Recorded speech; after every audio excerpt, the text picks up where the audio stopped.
Somos WBCQ, brindándoles la radio de World's Last Change a ustedes desde Monticello, Maine.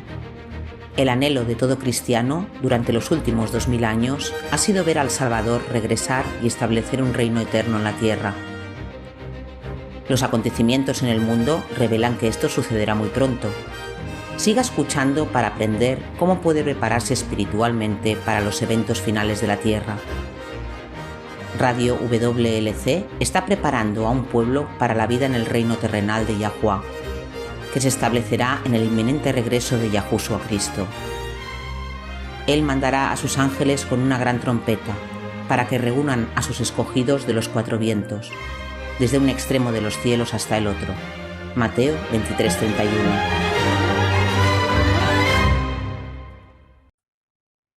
Una analogía común para describir el Salvador es referirse a él como nuestra roca. Esta misma analogía es como se puede rastrear desde el Antiguo Testamento hasta el Nuevo. Es un argumento que muchos trinitarios usan para probar una preexistencia del Salvador. Hola, soy Luis García y están sintonizados a la radio de WLC. Hoy Pedro Merino va a mirar qué significa que Yahushua, ya sea nuestra roca, de dónde viene la analogía y si comprueba que Yahushua realmente tuvo una preexistencia antes de su nacimiento en Belén. Pedro. Gracias, Luis. La analogía de que el Salvador es nuestra roca se repite a lo largo de la Escritura y en realidad proviene de una profecía muy hermosa sobre el Mesías. Está en el Salmo 118, versículos 22 y 23. Dice: la piedra que desecharon los constructores se ha convertido en la piedra angular. Yahuwah ha hecho esto y es maravilloso a nuestros ojos. Yahushua mismo señaló este pasaje como una profecía de sí mismo. Lo podemos encontrar en Mateo 21, versículo 42.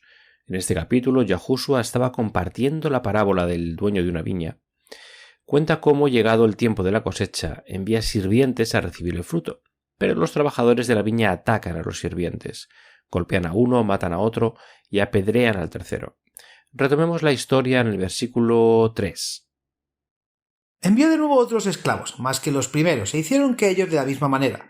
Y a la postre les envió su hijo, diciendo: tendrán respeto a mi hijo. Mas los labradores, viendo al hijo, dijeron entre sí: este es el heredero, venid, matémosle y tomemos su heredad.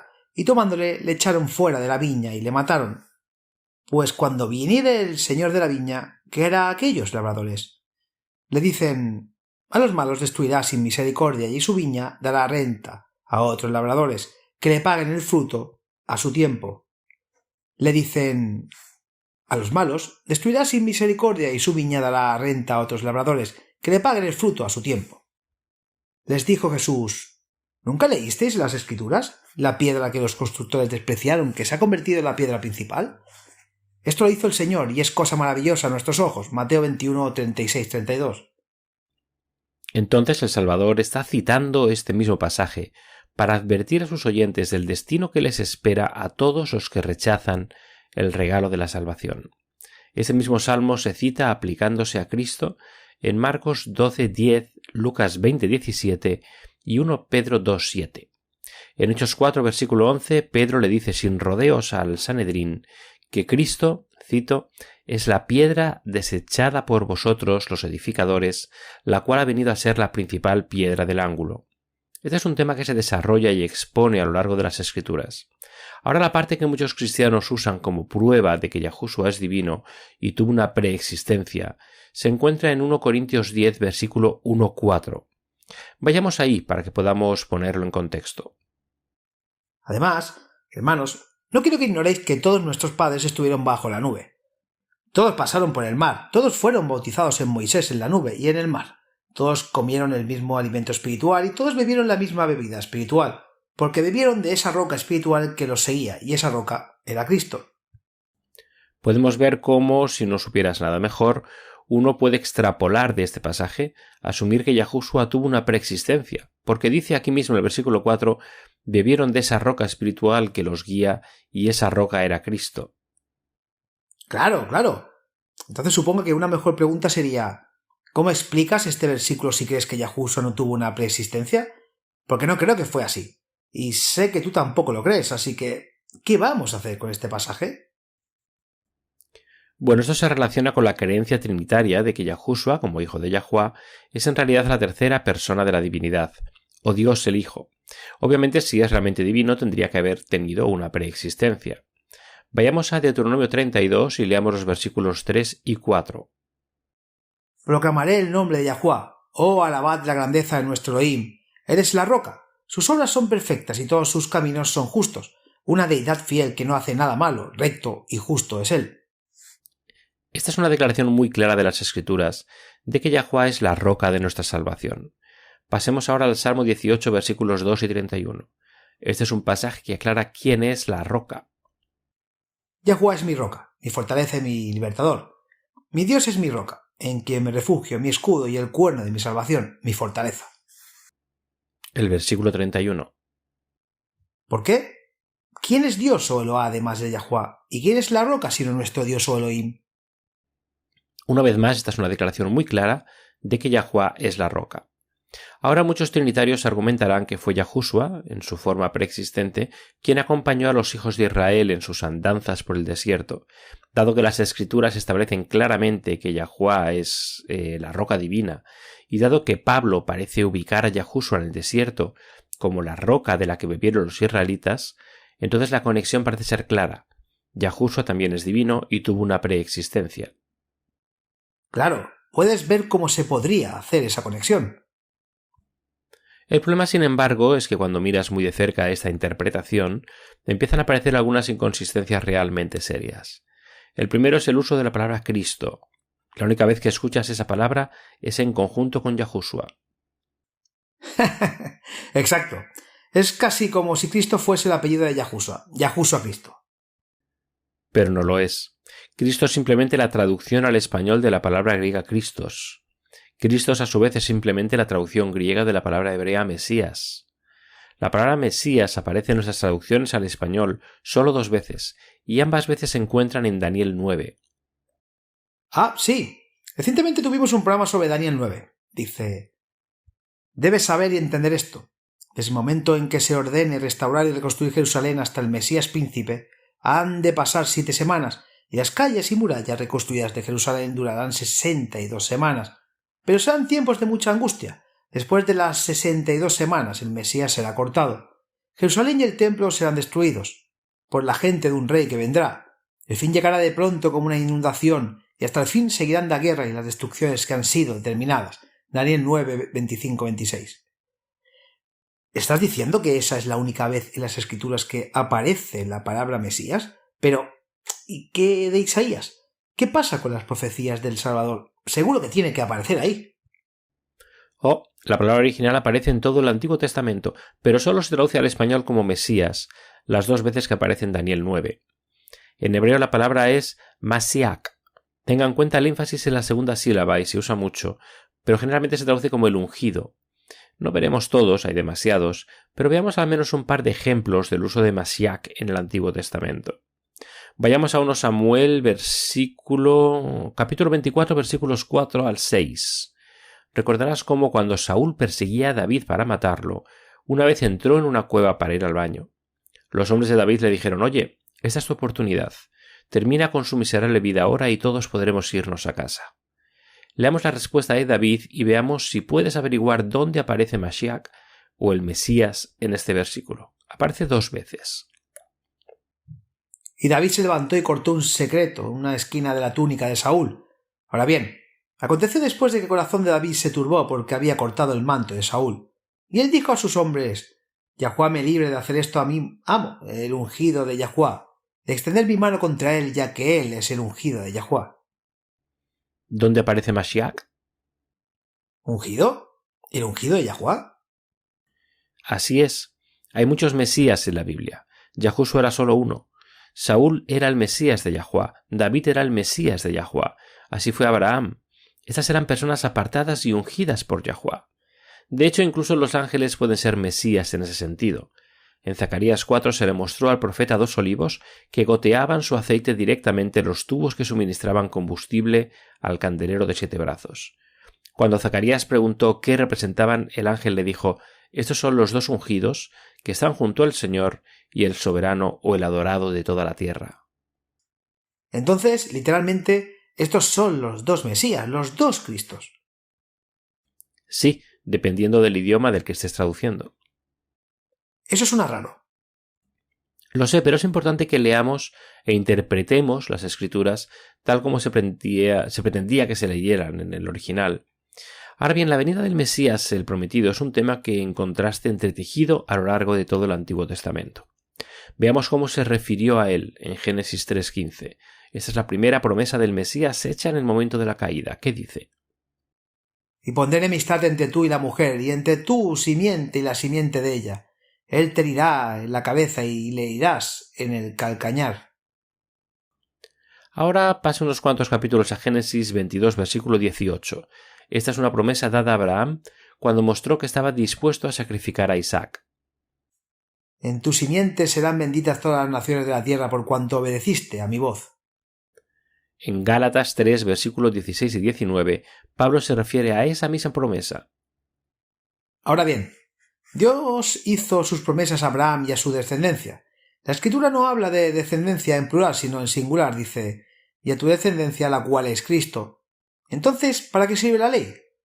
Fue dada después para poner de manifiesto la desobediencia de los hombres hasta que viniera esa descendencia a quien se le había hecho la promesa.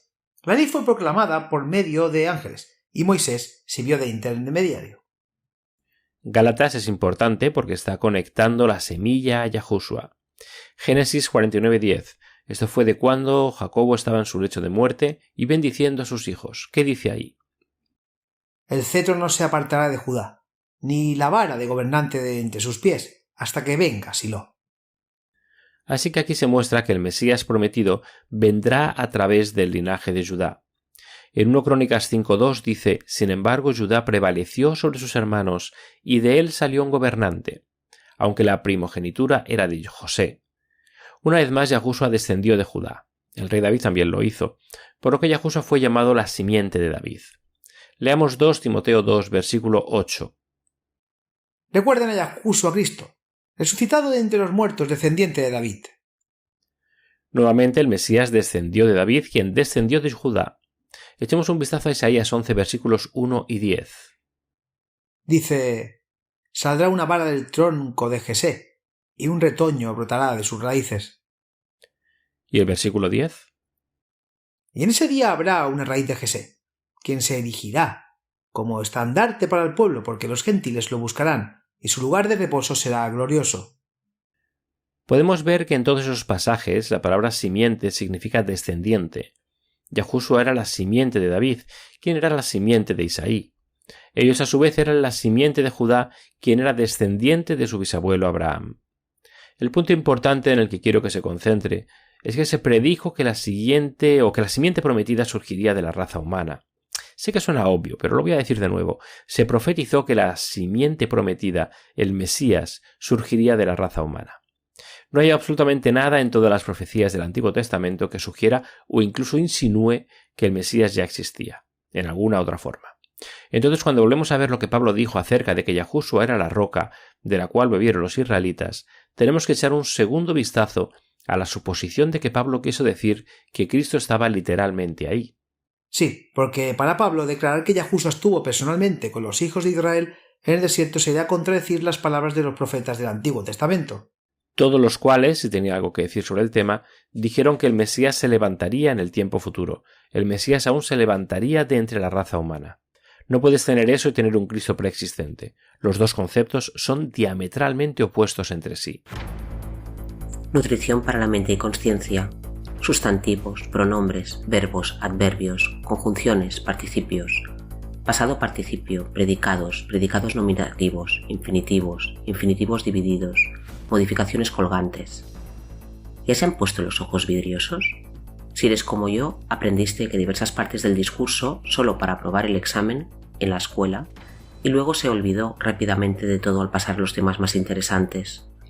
Bueno, por aburrida que sea la gramática para la mayoría de nosotros, los pronombres personales que Yahushua usó cuando se refirió a sí mismo, como se registra en los evangelios, arrojan un interesante rayo de luz sobre su naturaleza completamente humana y nada divino. Para una perspectiva única sobre este tema fascinante, busca el programa emitido anteriormente titulado Pronombres personales de Cristo, Está en el programa 185. Incluso si cree que Yahushua era completamente divino, querrá escuchar la información de ese programa. Eso es Pronombres Personales de Cristo, en worldslastchange.com. Antes de asumir que toda evidencia de lo contrario, Yahushua estuvo personalmente con los hijos de Israel en el desierto, debemos ser conscientes de que la Biblia dice que Yahuwah usó ángeles para que ministren a Israel. ¿En serio? ¿Dónde? Hay 3 lugares en el Nuevo Testamento que afirman eso. Tengo los textos aquí. ¿Qué dice el primero? Hechos 7, versículo 38. Esto es del sermón de Esteban antes del Sanedrín, justo antes de ser apedreado. Él está hablando de Moisés aquí. Dice: este es el que estaba en la congregación en el desierto con el ángel que le habló en el monte Sinaí, y con nuestros padres el que recibió los oráculos vivientes para dárnoslos. Más adelante en el capítulo, los versículos 52 y 53 dicen: ¿a cuál de los profetas no persiguieron vuestros padres?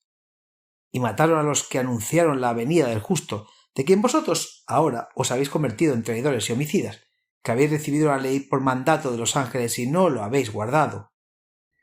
Esta es una declaración muy intrigante. Dice que la ley fue recibida mediante la dirección de ángeles. Eso es plural. ¿Cuál es el siguiente? Gálatas 3:19 dice: ¿entonces para qué sirve la ley? Fue añadida a causa de las transgresiones, hasta que viniese la simiente a quien fue hecha la promesa, y fue designado por medio de ángeles por mano de un mediador. El último es Hebreos 2, versículos 2 y 3, dice: porque siendo vinculante mensaje hablado por medio de los ángeles, y toda transgresión y desobediencia recibió su justo castigo, ¿cómo escaparemos nosotros si ignoramos una salvación tan grande? Lo que es único acerca de cada uno de estos pasajes es que afirman que los ángeles jugaron un papel en la entrega de la ley. Esto no es algo que escuchamos en los sermones. Sí, nunca he oído eso. Bueno, te animo a ti y a nuestros oyentes a que regresen y estudien cada pasaje en su contexto. Cuando lo haga, verá que en cada pasaje el tema del mensaje es que el Evangelio es superior a la ley. Por si alguien quiere leerlos en contexto, yo sé que voy a hacerlo. Realmente has despertado mi interés. Esos son Hechos 7, versículos 38, 52 y 53. Gálatas 3, versículo 19 y Hebreos capítulo 2, versículos 2 y 3. Hechos 7, 38, 52, 53, Gálatas 3, 19 y Hebreos 2, 2 al 3. Es un estudio fascinante darse cuenta de que en cada lugar la superioridad del Evangelio sobre la ley es el punto que se enfatiza.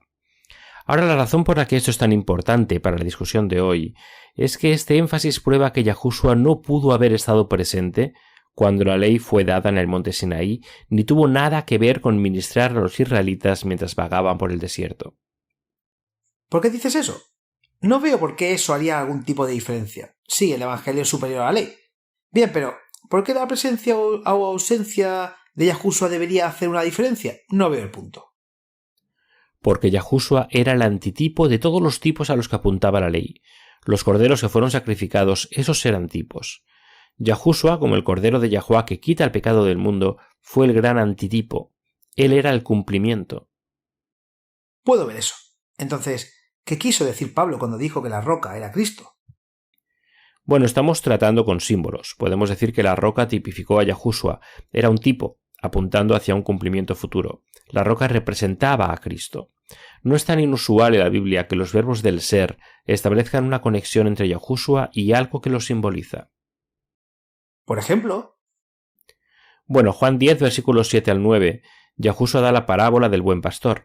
El buen pastor entra por la puerta, los ladrones entran por el muro. Entonces Yahushua les dijo otra vez: de cierto os digo, yo soy la puerta de las ovejas. Todos los que vinieron antes de mí son ladrones y salteadores, pero las ovejas no lo oyen. Yo soy la puerta, si alguno entra por mí, será salvo y entrará y saldrá y hallará pastos. Aquí Cristo es la puerta. En otro lugar dijo: yo soy la vid verdadera y mi padre es el viñador. Juan 15:1. ¿Y qué tal de la última cena? Él dijo: tomad, comed, esto es mi cuerpo que vosotros es partido. El vino que dijo era su sangre. Obviamente no era literalmente su carne y sangre, eso sería canibalismo e ilegal. Pero era un símbolo. Cuando tenemos servicio de comunión, los emblemas representan su cuerpo y sangre. Vayamos a 1 Corintios capítulo 10 y leamos los versículos 6 y 11. Pablo hace una declaración muy interesante aquí. Pablo está contando varios momentos destacados de la historia de Israel, específicamente el vagabundeo por el desierto. De hecho, este capítulo, el que está detrás de toda nuestra discusión de hoy, aquí es donde Pablo dice esa roca era Cristo. Leamos el versículo 6. Ahora bien, estas cosas fueron nuestros ejemplos, con la intención de que no codiciemos cosas malas, como ellos también codiciaron. Luego lo resume todo en el versículo 11. Estas cosas les sucedieron como ejemplo y fueron escritas como enseñanza para nosotros, para quienes ha llegado el fin de los siglos. Sé que muchas traducciones dicen ejemplos, y todos sabemos lo que es un ejemplo. Es algo que sirve como representante, como patrón. Pero si observa la lectura marginal, la palabra no es ejemplo en conjunto. Un ejemplo es un tipo, y esa es la palabra en griego, son tupos o tipo. Así que regresemos al comienzo del capítulo y leamos los primeros 2 versículos. Porque no quiero que ignoréis, hermanos, que nuestros padres todos estuvieron bajo la nube, y todos pasaron por el mar, y en Moisés todos fueron bautizados en la nube y en el mar. Los hijos de Israel no fueron literalmente bautizados. Sabemos esto porque la Biblia dice que cruzaron el mar rojo en seco. Fue uno de los milagros de Yahuwá para que no se atascaran en el lodo. Pero de nuevo estamos hablando de tipos. Cruzar el mar rojo era una especie de bautismo. ¿Y el bautismo mismo no es también un tipo? Estoy pensando en Romanos donde dice: ¿O no sabéis que todos los que hemos sido bautizados en Cristo Yahushua hemos sido bautizados en su muerte? Romanos 6:3. Claro, la misma idea en Gálatas, porque todos los que habéis sido bautizados en Cristo, de Cristo estáis revestidos. Gálatas 3:27. Sigamos en 1 de Corintios 10, versículos 3 y 4, continuando con la analogía. Mantiene el tipo en marcha. Todos comieron el mismo alimento espiritual y todos bebieron la misma bebida espiritual, porque bebieron de esa roca espiritual que los seguía, y esa roca era Cristo. Esto se refiere, por supuesto, a cuando Yahuwá les dio maná, como se relata en Éxodo 16, y los eventos en Refidim y Kadesh Barnea, donde Yahuwá proveyó agua de la roca. Ahora, como la mayoría de nosotros sabemos, la Biblia en realidad registra 2 eventos diferentes cuando Yahuwá suministró agua de una roca. Hay sorprendentes similitudes entre los 2 eventos, así como sorprendentes diferencias. Repasemos y todos los demás también lo verán. En Éxodo 17 tenemos la historia de cómo los israelitas llegaron a Refidim, pero no había agua para beber. Entonces hicieron lo que normalmente hacían, se quejaron de Moisés. Bueno, yo diría que hicieron más que quejarse. Moisés le dijo a Yahuwá que estaban listos para apedrearlo. Entonces leamos lo que pasó. Éxodo 17, versículos 5 y 6. Y Yahuwá dijo a Moisés: Ve delante del pueblo y toma contigo algunos de los ancianos de Israel. Toma también en tu mano la vara con que golpeaste el río y vete. He aquí, yo estaré delante de ti ahí sobre la peña en Horeb, y golpearás la peña y saldrán de ellas aguas y beberá el pueblo. Así que aquí tenemos esta maravillosa parábola representada. La roca tipifica a Cristo, golpear la roca simboliza su muerte, incluso el agua que brota es un símbolo del Espíritu Santo. ¿De dónde sacas eso? Leámoslo. Juan 7, versículos 37 al 39. En el último día, ese gran día de la fiesta, Yahushua se paró y clamó diciendo: Si alguno tiene sed, venga a mí y beba. El que cree en mí, como dice la Escritura, de su interior correrán ríos de agua viva. Mas esto dijo del Espíritu que habían de recibir los que creyeron en él, porque aún no había sido dado el Espíritu Santo, por cuanto que Yahushua aún no había sido glorificado. El segundo evento ocurrió cerca del final de los años 40 en el desierto. Nuevamente los israelitas se quejan de la falta de agua y nuevamente Yahuwá dirigió a Moisés a una roca. Esta vez, sin embargo, se le dijo a Moisés que simplemente le hablara a la roca. En cambio, se enojó por la continua falta de fe de los israelitas y golpeó la roca. Bueno, el problema fue que al golpear la roca por segunda vez, Moisés destruyó el símbolo previsto. Cristo fue sacrificado una vez por los pecados de muchos, no varias veces. Al ver una repetición de lo que había sucedido 40 años antes, probablemente temía que su continua falta de fe se desvaneciera. Quizás el punto es que Yahuwá quería continuar con la lección de la roca como símbolo de Cristo. Quería enseñar a los israelitas lecciones acerca del Salvador. Sí, murió una vez, pero lo simboliza Moisés golpeando la roca en Refidim. Pero después de eso, las bendiciones de la salvación fluyen hacia nosotros a través del Espíritu Santo, simplemente cuando las pedimos.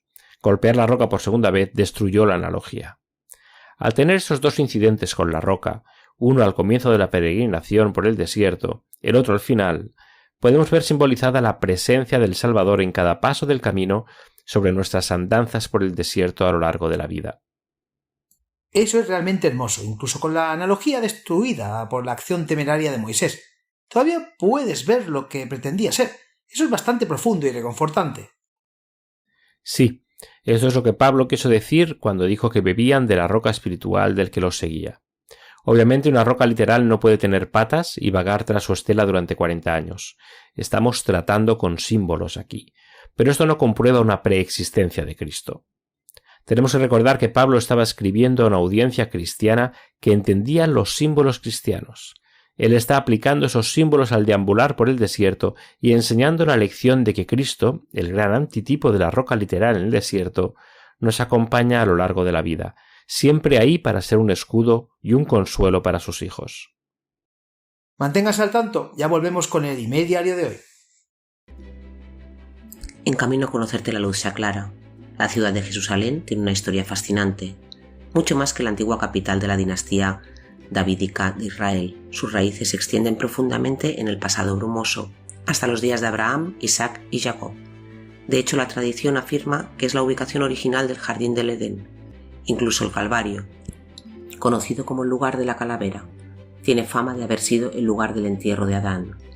Jerusalén ocupa un lugar destacado en los planes de Yahuwah para la raza humana, y esos planes aún no se han terminado. Cuando Yahushua regrese para establecer el reino de Yahuwah en la tierra, cuando, como lo predijo Juan en Revelaciones, la nueva Jerusalén será trasladada del cielo a la tierra, será colocada sobre el suelo donde aún se encuentra Jerusalén. Si desea estudiar más sobre el tema fascinante, escucha el programa de Radio 182 lanzado anteriormente llamado Jerusalén, la ciudad del gran rey, y traza la historia de Jerusalén desde el pasado distante hasta el glorioso futuro, y revela exactamente lo que Yahuwah tiene reservado para este lugar especial.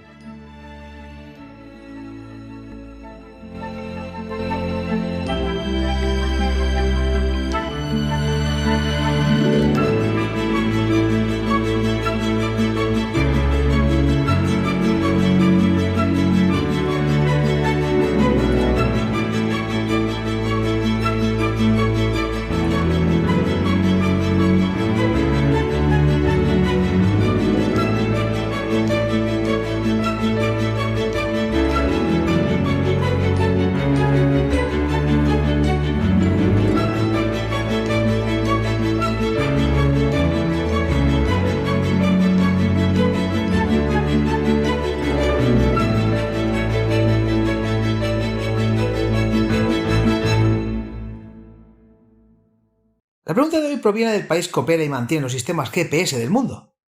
¿Los GPS, el sistema de posicionamiento global utilizado por los pilotos de líneas aéreas? Y de autos y de los militares, celulares, casi todo el mundo, de verdad. ¿Solo un país está a cargo de operar y mantener eso? Sí, los Estados Unidos. Bueno, supongo que tiene sentido. Se necesita un alto nivel de coordinación. ¿Y cuál es la pregunta de hoy? Diría que es más una observación que una pregunta, pero los miembros del equipo que trabajan en nuestro sitio dicen que se confrontan bastante con este tema, así que creo que es justo ofrecer algunas aclaraciones. Karina de Sandpoint, Idaho, en los Estados Unidos, escribe: nos han enseñado el uso del nombre correcto de Yahuwah, luego dan la vuelta en tus transmisiones y le llaman Dios. Ya es hora de decidir a quién servimos, ¿a Yahuwah o a Baal? Sí, he escuchado a los miembros del equipo y responden comentarios y cartas. Dicen que este tema es una cantidad considerable. Gracias, Karina, por darnos la oportunidad de abordar esto. Ella no es la única. Hace un tiempo llegó un mensaje de un David Ben Yeshua. Él dijo: necesitan explicarle al Altísimo por qué le llaman Yahuwah un minuto y luego te das la vuelta y lo llaman Baal. Asumo que se refiere a llamar a Yahuwah Dios, ya que nunca nos hemos referido a Yahuwah como Baal.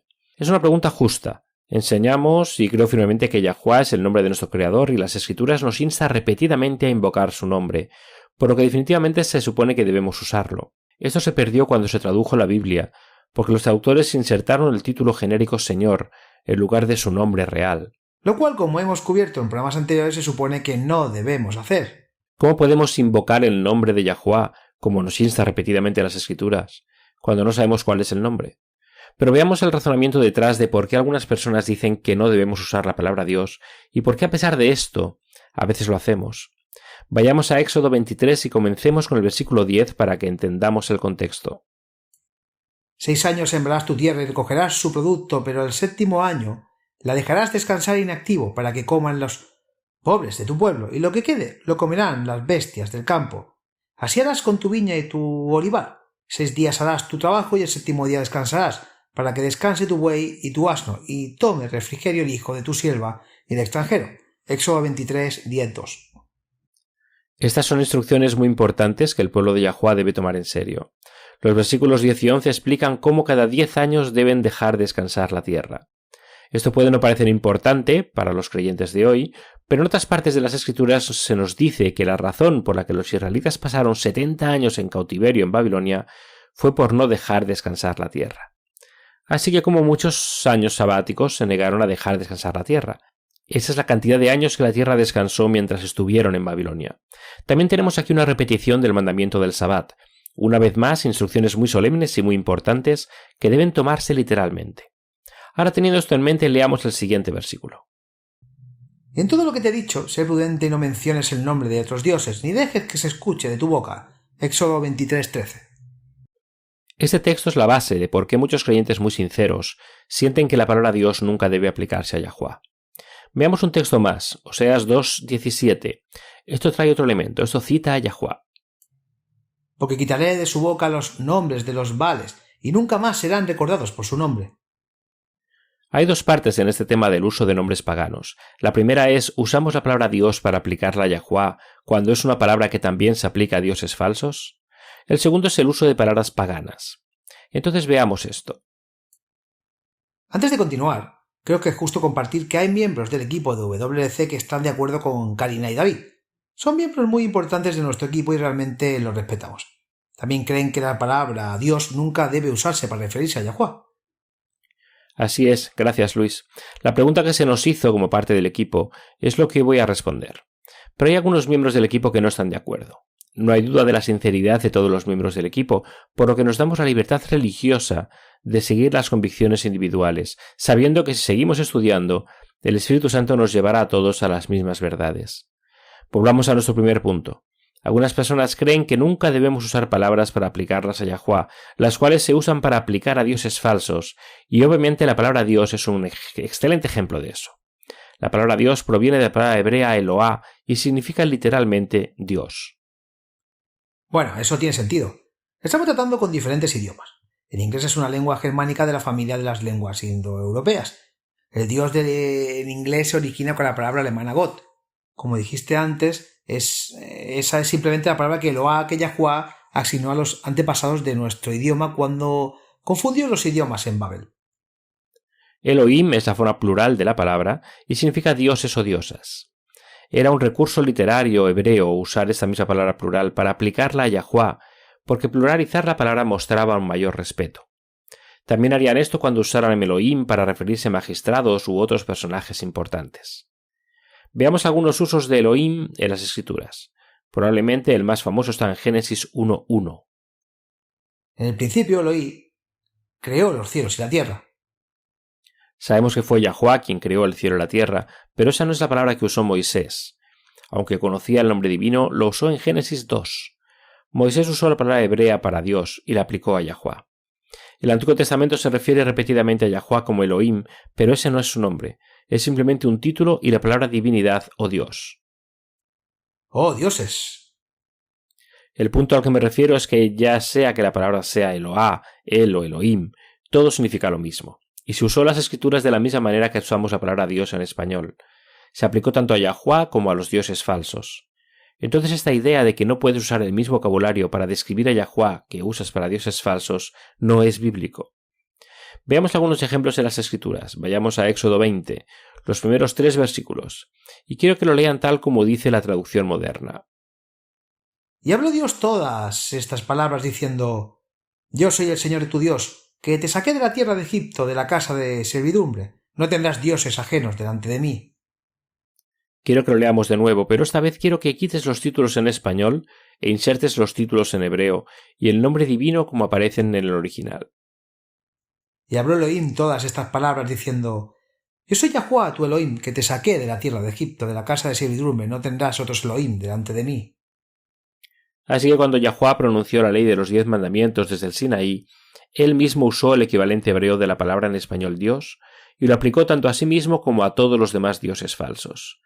Esto sucede mucho en la Biblia, pero veamos solo un ejemplo más.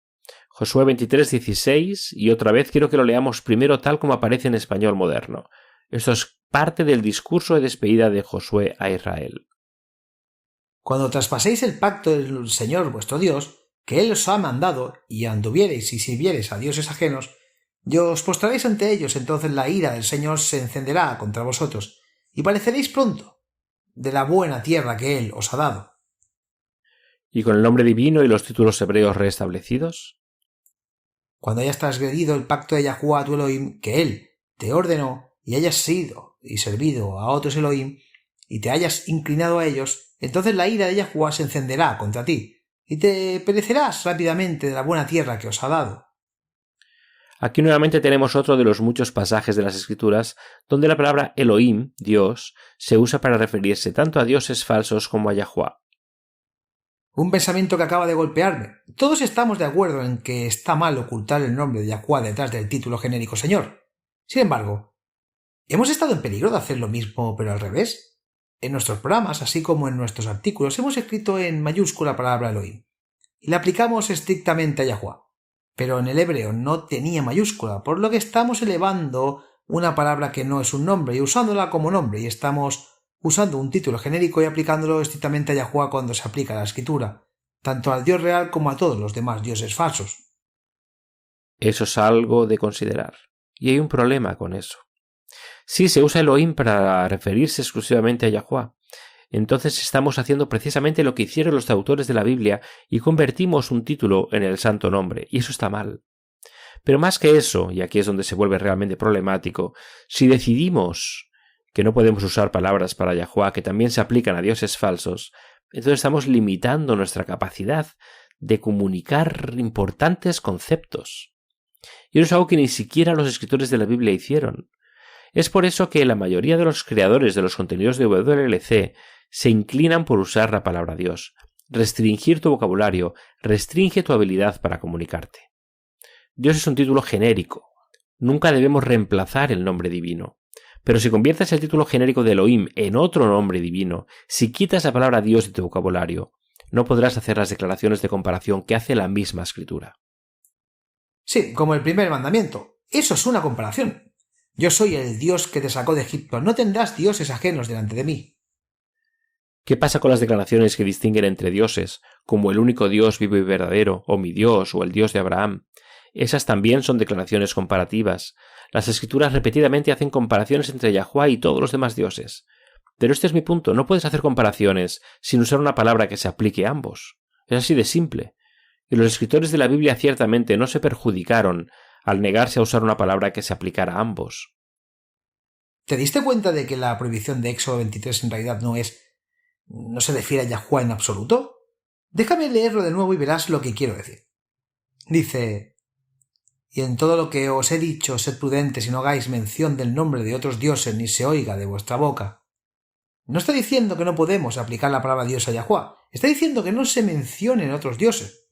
No se dice nada acerca de limitar la forma en que nos referimos a Yahuwah, ya sea en este texto o en Oseas 2:17, donde dice: quitaré de sus labios los nombres de los Baales, sus nombres ya no serán invocados. Tienes razón, y eso me lleva al siguiente punto. Estos versículos no solo dicen que no podemos usar la palabra Dios o Elohim para referirnos a Yahuwah, sino que en realidad no están hablando de la palabra Dios en absoluto. Ambos se refieren a los nombres de dioses falsos. Un número de creyentes muy sinceros toma esto literalmente. Conozco a alguien que es un firme defensor del sábado lunar.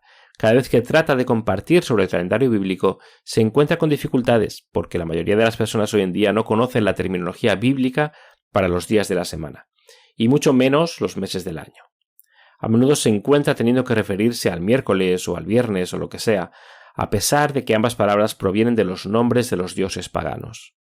Pero no puede comunicarse, no puede transmitir la información que está tratando de compartir con su audiencia si no usa esas palabras. Entonces, ¿qué hace? Bueno, dirá la palabra, pero luego dirá perdóname, padre. ¿Hace eso cada vez que dice una palabra pagana? Sí, por supuesto. Apenas podía, intentaba evitar el uso de la palabra por completo, como por ejemplo la palabra afortunadamente. Viene de un dios pagano, por lo que no la usa. Así que estaba limitando su vocabulario y su capacidad para comunicarse. Por mayor parte sí, pero de nuevo nos encontramos con un problema. Supongamos que estos versículos literalmente significan, tal como se traducen, que nunca debemos usar palabras que provengan de los nombres de dioses paganos. Bueno, tenemos un gran problema porque la escritura misma nombra repetidamente a dioses falsos. Tienes a Abel, Astoreth, Shemos, Dagon, Merodach, Milcom y muchos más. Todos estos son dioses paganos y todos tienen nombre en las escrituras. Sí, se supone que nunca debemos pronunciar los nombres de los dioses paganos como pueden aparecer en las escrituras, porque quebrantaría Yahuwah su propio mandato. Él no lo haría. No, claro que no. Vamos a Isaías 46, versículo 1. Bel se inclina, Nabo se inclina, sus ídolos estaban en las bestias y en el ganado. Aquí tenemos a dos dioses babilónicos y el profeta Isaías los menciona por nombre. Nabo es lo mismo que Nabú y aparece en el nombre de nada menos que Nabucodonosor. Su nombre significa que Nabo protege la corona. Es en realidad una invocación a un dios pagano, lo cual se habla repetidamente a lo largo del libro de Daniel. ¿Y qué de nuestro Nuevo Testamento? Hay mucho ahí. Estoy pensando en Hechos donde Pablo y sus compañeros fueron asaltados por los efesios. Se enojaron tanto con los apóstoles que gritaron «¡Grandes Diana de los efesios!». Hechos 19:28. Diana, por supuesto, era una diosa romana. También está en Hechos 17. Pablo viajó a Atenas. Atenas recibió su nombre de la diosa Atenea. Atenas era su ciudad santa. Los misioneros cristianos entraron y Lucas registró el nombre del lugar al que fueron. Mientras estuvo ahí, Pablo fue al monte Marte. Marte, por supuesto, era otro dios. En la mayoría de los idiomas latinos, el tercer día de la semana lleva su nombre. Hoy se conoce como el día martes en español o el mardi francés. Lucas también registra los nombres de algunos atenienses que se convirtieron. Uno de ellos fue Dionisio, el areopagita. Dionisio es el nombre de otro dios conocido por su borrachera y su nombre aparece en la Biblia. Incluso hay un libro en la Biblia que literalmente significa dedicado al dios Marte. ¿En serio? ¿Cuál es ese? En el Evangelio de Marcos. Entonces sabemos que Yahuwah no se contradice a sí mismo. Obviamente las escrituras usan la palabra hebrea para Dios y la aplican por igual a Yahuwah y a los dioses falsos. No hay otra forma de hacer una comparación entre lo verdadero y lo falso, excepto usar la misma palabra para ambos. Pero, para ser justos, estos versículos en Éxodo y Oseas dicen inequívocamente que no debemos llevar los nombres de otros dioses en nuestra boca. Ni siquiera debemos mencionarlos. Entonces, ¿cómo explicas que la escritura misma quebranta el mandato claro de Yahuwah y los nombra? ¿Qué vamos a hacer con eso?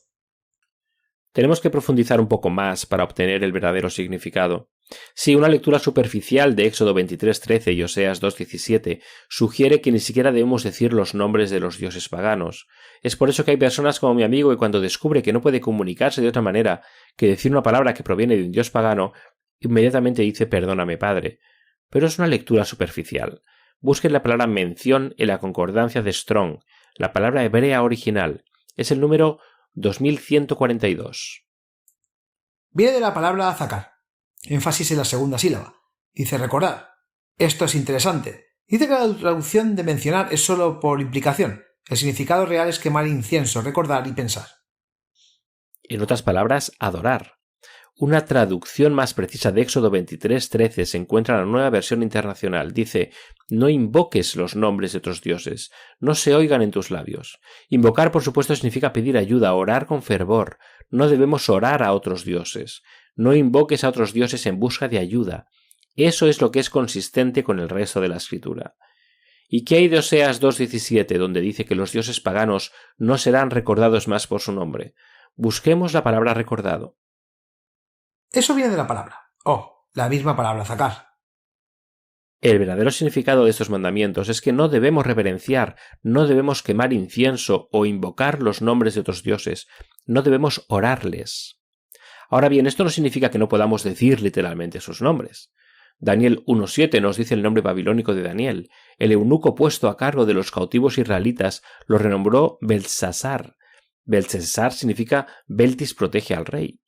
Beltis fue considerada la reina de los dioses babilónicos. Entonces el nombre babilónico de Daniel que se menciona en las escrituras es en realidad una invocación a una deidad pagana. Una vez más, los mandatos de Yahuwah en Éxodo 23 y Oseas 2 no significan que no podamos decir literalmente una palabra para transmitir información. Significa que no debemos involucrarnos en el acto de invocar, honrar o adorar a otro Dios. Eso tiene mucho sentido. ¿Por qué deshonraría a Yahuwah usar palabras que él mismo dio con el propósito de transmitir información? La verdadera tragedia surge cuando eliminamos de nuestro uso las mismas palabras necesarias para compartir la verdad. Si lo que se quiere decir son títulos o nombres paganos, que literalmente nunca debemos hablarlos o escribirlos, entonces esos nombres y títulos, como la palabra Elohim, no aparecerían en las Escrituras, ya que el acto mismo de registrarlos en las Escrituras, romper el mandato de no mencionarlos o recordarlos. Eso es verdad. Dicho esto, continuaremos respetando la libertad religiosa de aquellos que no están de acuerdo con nosotros, incluidos algunos de los miembros de nuestro propio equipo. Solo pedimos respetuosamente el mismo derecho a cambio. No nos denunciemos ni nos acusemos por cosas como esta. Este no es el espíritu de Yahushua. Interesante discusión. Gracias, Pedro.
Hola amigos, bienvenidos a la promesa diaria de hoy de la palabra de Yahuwah. Mi abuelo era un hombre muy piadoso, era amable y le encantaba jugar con sus nietos. Esto puede no parecer tan importante para un adulto, pero para un niño significaba mucho tener un adulto compasivo que mostraba interés en ellos. Mi abuelo murió cuando yo era solo un adolescente, pero su influencia sigue viva. De hecho, 16 años después, cuando di a luz a mi hijo, le puse el nombre de mi abuelo. Ayer hubiera sido el cumpleaños de mi abuelo y al recordarlo me di cuenta de la preciosa promesa que está Eclesiastés 9:5 dice: porque los que viven saben que morirán, pero los muertos no saben nada, y ya no tienen recompensa, porque la memoria de ellos es olvidada. Puede que no parezca una promesa, pero lo es.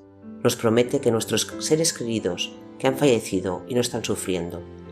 Nos promete que si morimos antes de que Yahushua regrese, tampoco sufriremos.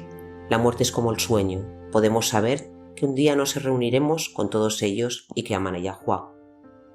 Al anticipar el momento en que nos reuniremos con los salvos de todas las edades, Juan dijo que Yahuwah morirá con ellos y ellos serán su pueblo.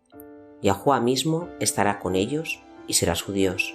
Y Yahuwah enjuagará todas las lágrimas de sus ojos. No habrá más muerte, ni dolor, ni llanto. No habrá más sufrimiento, porque las cosas anteriores habrán pasado. Se nos han dado grandes y preciosas promesas. Vayan y comiencen a clamarlas. Moita Gadi es un autor, periodista, productor de cine y empresario que vive, según lo último que supe, en Bangalore, India. Él dijo: cuando haces un buen trabajo y se inspira a otros, entonces acabas de crear el efecto dominó. No pude evitar pensar en eso durante la discusión de hoy sobre Yahushua o Yahuwah, siendo la roca. Las creencias que tenemos impactan tantas otras creencias. Hay un efecto dominó real. Hoy podemos ver la diferencia entre abordar estos versículos como trinitarios o unitarios. Por ejemplo, si crees en un infierno que arde eternamente, eso afectará tu creencia en algo que aparentemente no tiene relación con el bautismo, porque naturalmente no quieres que un bebé vaya al infierno. Entonces querrás bautizar al bebé lo antes posible. Y simplemente se acumula a partir de ahí. Tienes razón. Es por eso que es una obligación increíblemente solemne.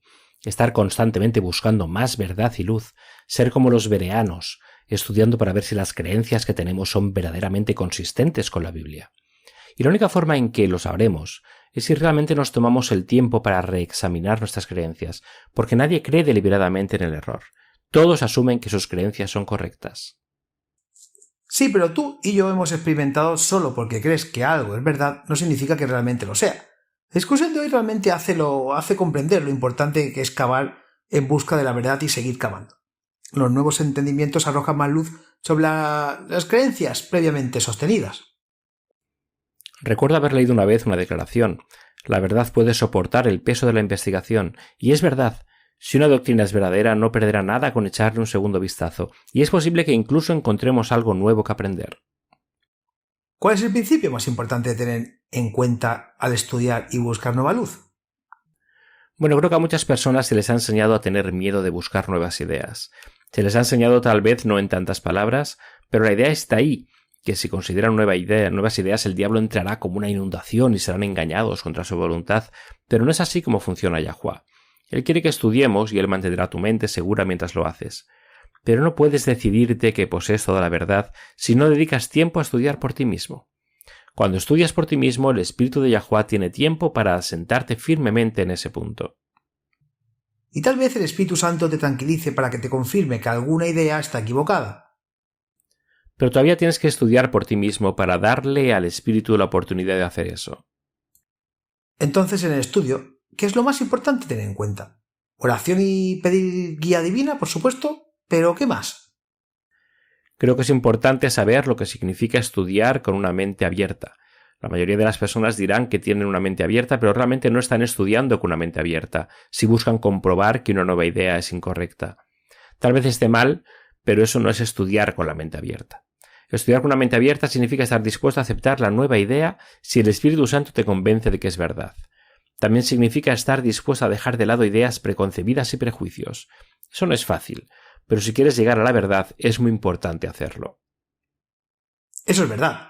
Y hay muchos más que aprender. Ni siquiera rascaremos la superficie antes de que Yahushua regrese.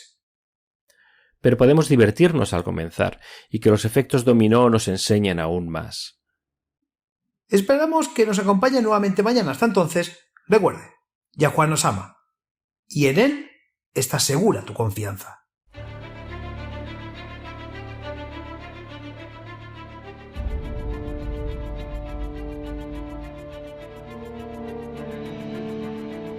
Gracias por escuchar este episodio en WLC Radio. Vivimos tiempos muy solemnes. El mundo está al borde del desastre. Pronto tendrán lugar acontecimientos catastróficos que pondrán fin a esta era y marcarán el comienzo de la siguiente. En su gran misericordia, Yahuwah ha revelado a través de la profecía lo que depara el futuro. Apocalipsis 8 predice una serie de eventos, cada uno peor que el anterior, que devastarán la tierra. Se diezmará el suministro mundial de alimentos. Se producirá hambruna y la pestilencia que la acompaña. Los suministros de agua dulce de la tierra también se verán afectados. Apocalipsis 9 revela que los demonios se harán pasar por extraterrestres. El terror y la devastación de esta llamada invasión extraterrestre hará que la gente desespere por seguridad a cualquier precio. La libertad de vivir y de adorar como dicta la conciencia se convertirá en una cosa del pasado. Se perderán muchas vidas durante esta serie de eventos, y cuando se aplique la marca de la bestia, habrá mártires. Cada evento se prepara para la próxima crisis, en un largo y último llamado de misericordia al arrepentimiento. Porque Yahuwah no está dispuesto a que nadie perezca, sino que todos lleguen al arrepentimiento. 2 Pedro 3:9. Poco después de los eventos descritos en Apocalipsis 8 y 9, se derramarán las 7 últimas plagas. Estas plagas no tienen precedente en la historia de la humanidad. En un sentido muy real, estos eventos vaciarán la tierra. Isaías 24 advierte, cita: He aquí Yahuwah vacía la tierra, la asola, la revuelve y esparce a sus habitantes. La tierra se tambaleará de un lado a otro como un borracho, y será removida como una cabaña, y su transgresión será pesada sobre ella, y caerá, y no volverá a levantarse. Isaías 24, 1-20. Para los creyentes, sin embargo, hay esperanza. Al describir el final de esta era, Yahushua dijo en Lucas 21, versículo 28, cita: «Cuando estas cosas comiencen a suceder, entonces miren hacia arriba y levanten la cabeza, porque tu redención está cerca». Sí, al final será traumático, está destinado a serlo. Yahuwah quiere salvar a cada individuo que pueda para permitir que este clímax final despierte las almas. Pero el Evangelio del Reino de Yah es que más allá de los eventos traumáticos del futuro cercano, una eternidad de bienaventuranza espera a todos los que aceptan el regalo de salvación de Yah. Cuando Yahushua regrese, todos los que han muerto confiando en los méritos del Salvador crucificado y resucitado serán resucitados en la primera resurrección. Entonces Yahushua establecerá el reino de Yah en la tierra. Él y los redimidos reinarán juntos sobre la tierra durante los primeros 1000 años de la eternidad. Juan vio un cielo nuevo y una tierra nueva, porque el primer cielo y la primera tierra pasaron. Apocalipsis 21:1. Si deseas unirte a los redimidos de todas las edades, viviendo una vida que se compare con la vida de Yahuwah, haz la elección, acepta la salvación hoy. No tiene que prepararse. La verdad es que no puedes, yo tampoco, nadie puede. Ven a Él tal como eres. No espere hasta que deje de pecar, no mejorará con sus propios esfuerzos. Acepte la invitación de Yahuwah de convertirse en miembro de su reino terrenal eterno. Cuando aceptes esta preciosa invitación, Yahuwah te obsequiará con un corazón completamente nuevo. En Ezequiel 36, versículo 26, Él declara: «Les daré un corazón nuevo y pondré un espíritu nuevo dentro de ustedes. Quitaré el corazón de piedra de su carne y les daré un corazón de carne». Aceptar este regalo invaluable es la única manera de unirse a su reino. Ven a Yahuwah tal como eres. Está esperando con los brazos abiertos, ansioso por recibir a todos los que se acercan a Él.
Este programa, como los episodios pasados de Radio WLC, están disponibles para descargarlos en nuestra página web. Son estupendos para compartir con amistades y estudios bíblicos. También es un maravilloso apoyo para aquellos que dan su adoración a Yahuwah solos o en casa. Si desea escuchar los programas de Radio WLC, visite nuestra página web en worldslastchance.com/español. Haga clic en el icono Radio WLC, parte superior a la izquierda de la página principal. Esto le permitirá hacer descargas de los episodios en su idioma preferido. También están los artículos y los vídeos disponibles en una variedad de idiomas. Acompáñenos otra vez mañana para otro mensaje lleno de verdades en WBCQ, en 93.30 kHz, en la banda de 31 metros. La radio de WLC prepara un pueblo para el pronto retorno del Salvador.